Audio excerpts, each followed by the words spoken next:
James Carpenter with Country Living. Welcome to my channel and thank you for watching my videos. Today's project is moving mulch and having mulch delivered. As many of you know, I get a couple loads of this mulch a week. There's the truck now making a delivery. The mulch comes from the tree trimmers, and I'm fortunate that I give them the opportunity to have somewhere to dispose of the mulch, and it actually helps me out tremendously with not having to purchase mulch.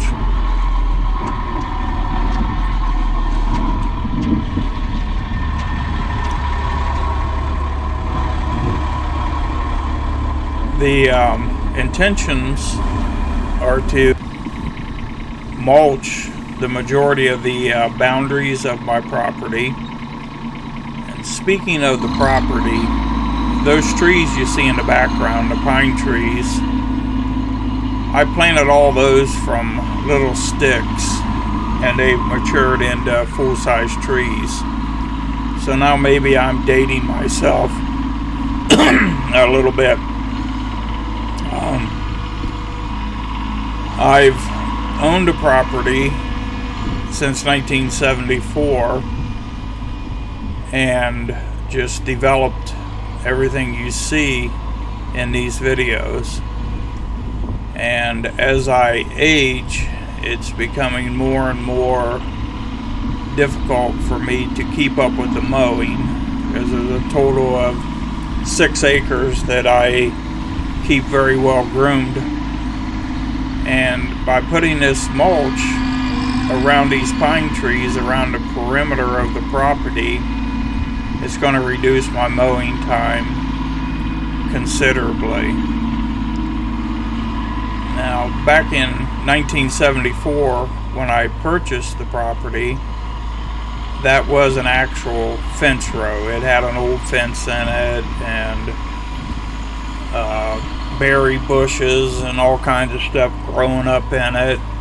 And not only that fence row, but the other boundaries on the property, I tore all those fence rows out in the early days. And this particular fence row had I'm going to call it a dump. I guess back before they had trash removal, people would take their trash and just maybe dump it in the fence row. But there was all kinds of old bottles and stuff, shoes, soles of shoes, you name it. I obviously cleaned that mess up over the years too. The majority of the grass in that field was not really planted. It just kind of grew, and in the early days I mowed with very small lawnmowers, and I had a hard time keeping up with the mowing. And I would notice that when the grass would go to seed, the seeds would be on the mower deck just vibrating around, and I think I kind of overseeded the whole property over the years.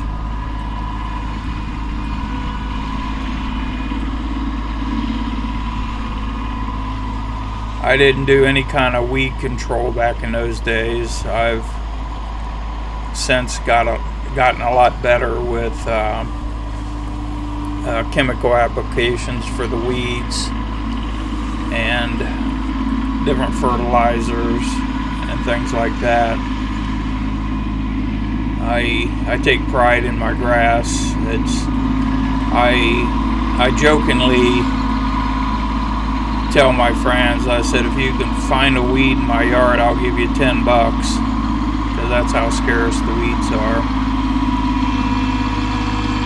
And here we are scooping it up. We're scooping it up.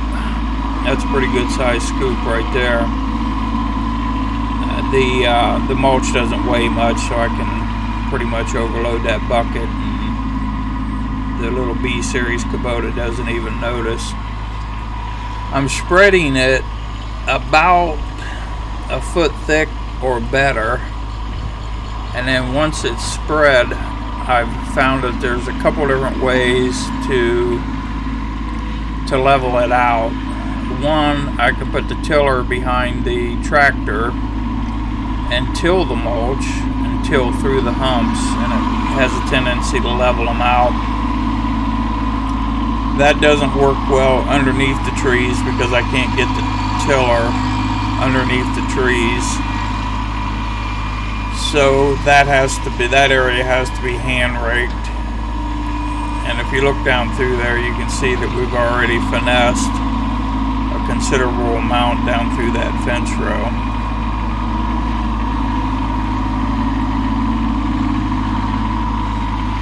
As far as operating the tractor, I've had some experience over the years, over my lifetime, running light equipment like skid steers and that.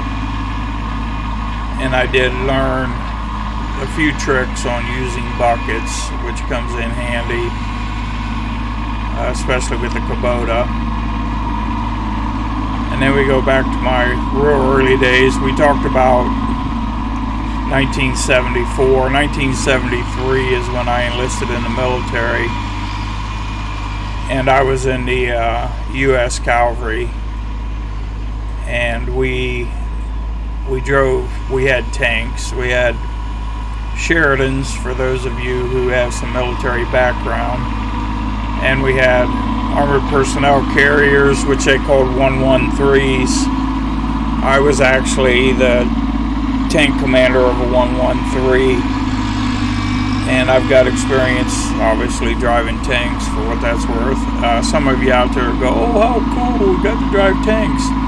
The first thing I realized with tanks is that several inches of steel is very hard, and you bump your head.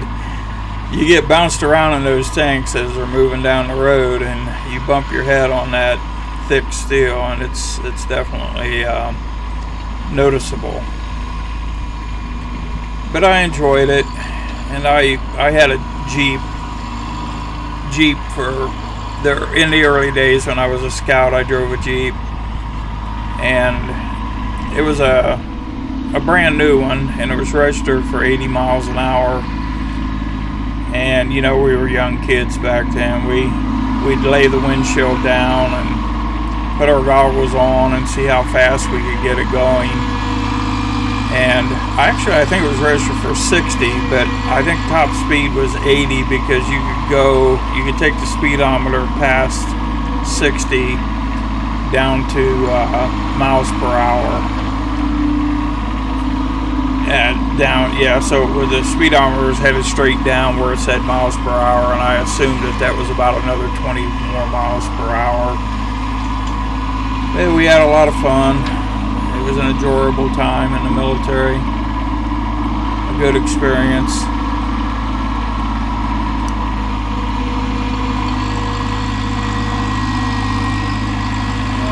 Let's get us another big scoop.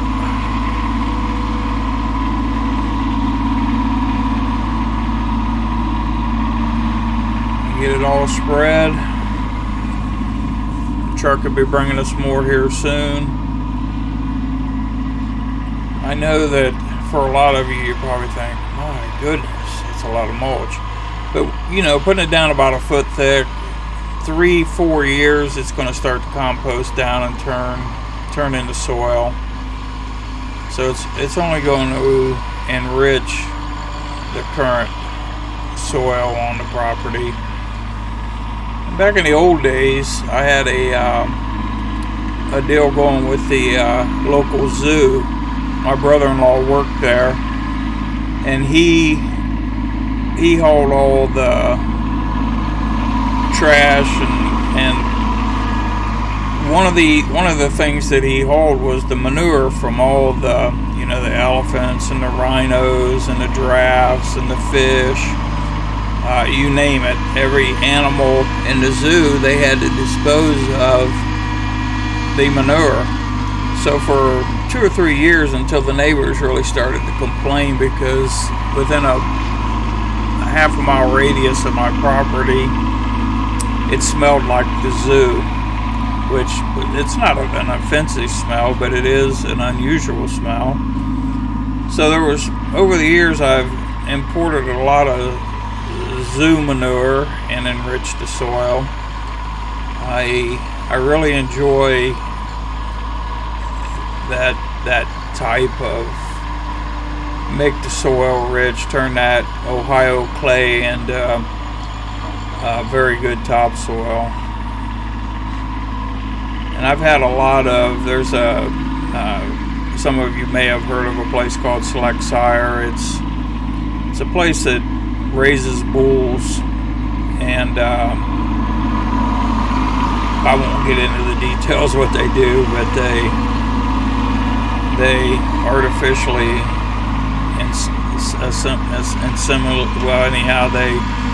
you get the idea. But anyhow, they produce a lot of manure too, and years ago they've subsequently quit doing this. They would open it up to the public once a year, and you could go in there and just get truckload after truckload of I'm going to call it bullshit, because that's what it is. Bull manure might be a better term. And there's a lot of that been on the property.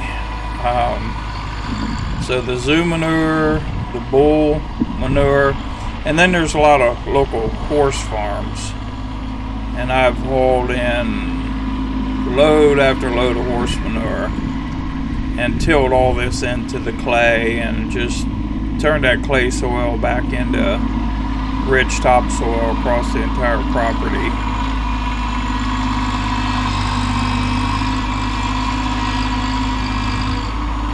And this year I got a bunch of horse manure and I put it in the garden. I started gardening again this year. I haven't had a garden in a lot of years because I couldn't keep up with the garden and keep up with all the mowing and weed eating. So I gave up gardening, and now that I'm semi-retired, I do have a little bit of time on my hands. So I started a garden again, and I'm a little bit of a prepper, so I think it's a good idea to have a garden. But the leaves, this year, the leaves are all going to be blown into the garden and tilled in. So not only the horse manure, I added that this fall. I'm going to have some sand brought in to loosen up the soil even more. And then I'll till all those leaves in and let that compost. So I'm really looking forward to next year's garden being very, very good, rich soil. I get back to growing great big potatoes and onions and things like that. Okay, right now I'm kind of struggling with, I thought the tractor was not in 4-wheel drive. I seen the back wheels spinning and the front wheels weren't spinning, so I was questioning whether or not it was in 4-wheel drive. And actually, it says it's in 4-wheel drive. I haven't really had an opportunity to test it further since I moved this mulch, but hopefully there's nothing wrong with the 4-wheel drive. But, you know, as I see it there, the tractor is elevated, so the front wheels are really not making good contact, so maybe that's why I thought that it wasn't in 4-wheel drive. I'm sure that everything's okay.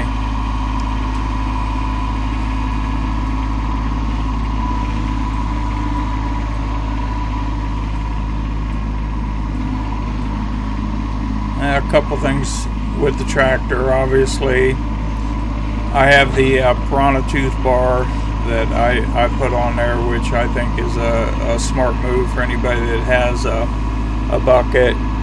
I've got the hooks, and I've used the hooks quite a bit. I'll wrap a chain around the hook, and wrap it around small trees, and pull them right out of the ground. And then the counterweight on the back, that's full of pavers. That made a huge difference in the way the tractor and the bucket and the loader and all that works. I had another Kubota. I have another Kubota actually. It's a 1988, but it didn't have a bucket. And a tractor without a bucket's almost like a useless tractor unless you're just buying it to mow with. And if that's the case, I'd recommend a zero turn. Go from Kubota to Toro at that point. And that's what I mow with. I have 3 different Toro mowers. The Z-Master 60-inch is the primary workhorse, and I've got 2 old Groundsmasters 72-inch decks, the diesels. I call them my semi-trucks. They're a lot bigger to operate, but they do mow a little bit more than the 60. They mow the 72. And they got one heck of a deck on them. They'll just about cut off anything that gets in their way.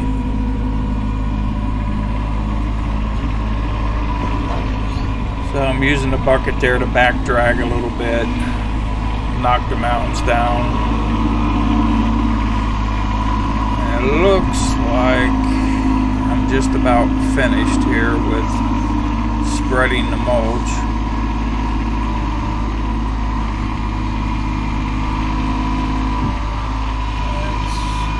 We're pushing like a dozer here, but the mulch doesn't weigh much, so it pushes pretty easy.